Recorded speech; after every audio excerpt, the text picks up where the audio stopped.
Olá pessoal, professora Roberta Santiago, professora de língua portuguesa do Sistema Educando de Ensino. Devido ao coronavírus, estamos temporariamente afastados. Porém, durante essa quarentena, vamos prosseguir os nossos estudos. Hoje, no assunto 5, na primeira parte de pronomes, nós iremos estudar as diversas formas de aplicar os pronomes dentro de sua diversidade. Nós temos aí o pronome substantivo e o pronome adjetivo. Qual é a diferença deles? O pronome substantivo, ele está no lugar, substituindo o nome que já apareceu anteriormente no discurso. Por exemplo, João chegou? Ele chegou. Ao invés de eu perguntar, João chegou? João chegou? Se eu estou me referindo a João, por que ficar repetindo o substantivo João e não substituir por um pronome? Então, guardem bem, o pronome substantivo é aquele que substitui um nome. Depois dele, não aparece outro nome no discurso. O pronome adjetivo é aquele que aparece seguindo um substantivo. Então, prestem atenção, toda vez que o termo adjetivo estiver aparecendo, ele vai estar junto de um substantivo. Lembre-se sempre que o prefixo ad quer dizer junto de. Só para exemplificar, por exemplo, delegado adjunto, diretora adjunta, porque eles vão estar trabalhando conjuntamente com o titular, certo? Então, voltando aqui à nossa questão. O pronome adjetivo é aquele que aparece seguido de um substantivo. Olha o exemplo. Que mulher linda! Esta mulher é linda. Então, o substantivo mulher está aí juntinho do pronome adjetivo, tá? Porque ele está aparecendo junto de um desse substantivo, ok? Tudo bem até aqui? Aí nós vamos falar agora dos tipos de pronome. Os pronomes pessoais também se incluem os de tratamento, que já vamos falar. Eles são sempre substantivos. Aí a gente tem a seguinte divisão: o pronome pessoal do caso reto e o pronome pessoal do caso oblíquo. O pronome pessoal do caso reto exerce a função de substantivo e de predicativo. Então, a gente tem, dentro do pronome reto, dividido em 3 pessoas, né? E essas 3 pessoas são divididas em números, singular e plural. A gente pode observar que singular, eu, tu, ele. Plural, nós, vós e eles. Até aqui a gente não tem nenhum problema com relação a isso, certo? Já os pronomes pessoais do tipo oblíquos exercem função de complemento e de adjunto. Podem ser átonos ou tônicos. Então, ele se subdivide os oblíquos. Ok? Tá dando para entender? E quando tônico, sempre será acompanhado de preposição. Então, vejam bem, sempre que ele for do tipo tônico, ele virá acompanhado de uma preposição. Tônico com preposição, certo? Observem o exemplo. Os desafetos sempre discordam entre si. Então, entre é a nossa preposição. A seguir vai vir um do tipo tônico. Seguindo, então, Então, nós temos os pronomes oblíquos do tipo átono, primeira do singular me, segunda do singular te, terceira do singular o, a, se, lhe. No plural, primeira do plural, nos, segunda do plural, vos, terceira do plural, os, as, se, lhes. Certo? Esse aqui a gente não tem dores de cabeça. Já os pronomes oblíquos, tônicos, lembrando que ele vai estar sempre acompanhado de uma preposição. Então vamos lá.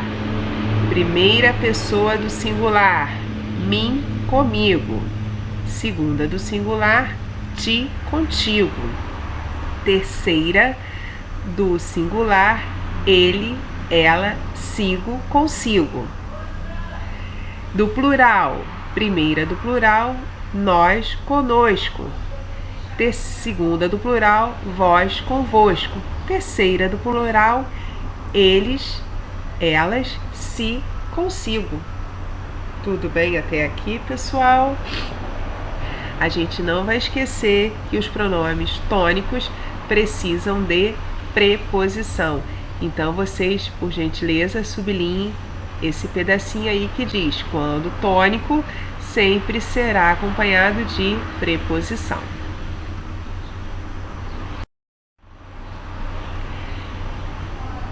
Se tratando dos pronomes pessoais, com relação aos seus empregos, nós temos três tópicos para chamar a atenção. Primeiro, se o pronome reto exerce a função, né? Quem é o pronome reto? Eu, tu, ele, nós, vós, eles. Quando ele exerce a função de sujeito, ele nunca pode vir preposicionado, ou seja, nunca tem que ter preposição antes dele.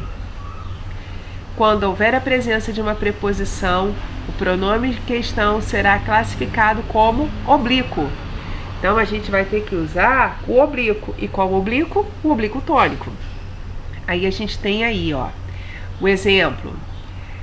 Eis que isto fique entre eu e você. Olha a preposição entre aí. O certo fique entre mim e você. Tá? Tudo bem até aqui? Um outro exemplo. Era a vez dela viajar. Errado, já que ela é o sujeito. O certo é: era a vez de ela viajar. A gente não vai juntar a preposição com o pronome. O certo fica, já que ela é o sujeito, este nunca virá preposicionado. Atenção, os pronomes de tratamento sempre virão em terceira pessoa. Isto porque, considerando a segunda pessoa como indireta, indica que é o interlocutor, mas exige a terceira pessoa. Daqui a pouquinho a gente vai tratar dos pronomes de tratamento, certo? Aí nós temos assim: quando a preposição for acidental, aconselha-se a forma reta do pronome. Segundo ele, quem poderá nos ajudar? Ninguém, exceto ele, irá à festa com Paulinha. Certo? Tudo bem até aqui, pessoal? É preciso cuidado com construções do tipo: sempre foi difícil para mim aprender português. Em casos como esse, aprender português é o sujeito do verbo ser. Colocando então na ordem: aprender português sempre foi difícil para mim. É claro que oralmente essa frase pode gerar uma situação menos confortável, né? Pois se poderia pensar estar diante de uma frase incorreta. Entretanto, o mais importante nesse momento é a gente focar no que vai vir no concurso. Não vamos ficar, em mais delongas de assuntos que não serão abordados. O objetivo da gente, que já que o conteúdo programático de português é um conteúdo muito extenso, é focar, pontuar aquilo que é mais relevante nos concursos, certo? E aí, para a gente fechar essas observações, quando a preposição com e os oblíquos tônicos se aglutinam e criam novas formas. Então, comigo, contigo, consigo, conosco e convosco é a aglutinação da preposição com os oblíquos tônicos. É importante lembrar, no entanto, que não se pode usar o conosco e convosco.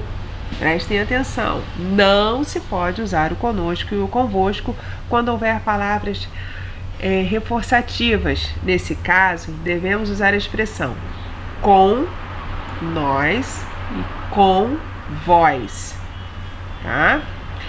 Isto aconteceu conosco, ela sairá conosco, ela veio com nós todos, ela não veio conosco todos. Fica estranho, né? Com nós, os professores, tudo dará certo. Não é porque eu tô endossando, eu estou reforçando que nós professores estando juntos, tudo dará certo. Por isso que eu estou aqui falando com vocês nesse momento. Quinta e última, se e consigo. Tais pronomes são reflexivos, ou também chamados de reflexivo recíproco. Por causa disso, pode ser empregado na terceira pessoa. Ela não se conteve e agrediu o namorado. Gente, pelo amor de Deus, agressão não. Lei Maria da Penha também vale quando a mulher agride o homem, tá? Ana só pensa em si. Ele anda na rua sozinho, falando consigo mesmo. Porque a ação de falar, ele não fala para alguém, ele fala para ele mesmo. Então ele fala consigo mesmo. Gente, um detalhe super importante. Não falem esta frase, abre aspas. Eu desmaiei e voltei a si. Você não voltou no outro, você voltou no seu corpo.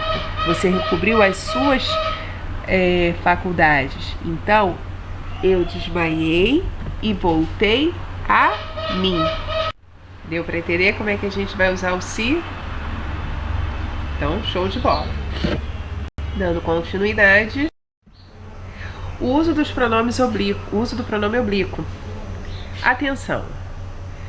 Os pronomes oblíquos, sendo eles o, a, os, as, podem assumir as seguintes formas: lo, lá, los, las, sempre depois de verbos terminados em R, S e Z, quando vierem posposto ao designativo eis ou aos pronomes nós e vós, tá? Perdão, nós e vós. Então, exemplo, fizemo-lo sentar. Porque quem fez?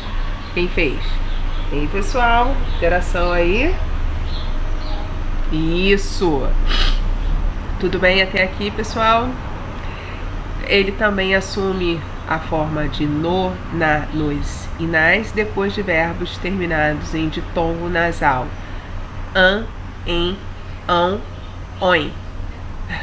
Tô ótima, né? Paguem-me-no, fizeram-na, dão-nos, supõe-nas. Vamos agora à tipologia do poá. Gente, poá não é aquele paninho de preto com bolinhas brancas, nem branco de bolinhas pretas. Nesse caso aqui, ele não é esse tipo de tecido. Esse nome do tecido é esse mesmo. Quando a gente fala a tipologia do poá, é o uso dos pronomes oblíquos do tipo átonos, certo? É importante entender como funciona essa colocação. Elas são de 3 tipos: próclise, mesóclise e ênclise. A próclise é que vem antes do verbo, mesóclise no meio do verbo e ênclise no final. Então, próclise primeiro, antes do verbo, mesóclise no meio do verbo e ênclise depois do verbo. Vale ressaltar que a mesóclise é muito na linguagem culta, muito robuscada. Hoje em dia, raríssimas vezes vocês verão textos escritos com mesóclise. É muito mais utilizado a próclise e a ênclise. Então vamos aí aos exemplos. Eu te amo. Dar-te-ei. Entregaram-lhe o caderno. Olha só, dá uma observada aí. Existe uma frase muito célebre: dar-te-ei um ósculo em vossa face. Nossa, o que é ósculo? Beijo. Olha como é que é uma linguagem mais robuscada.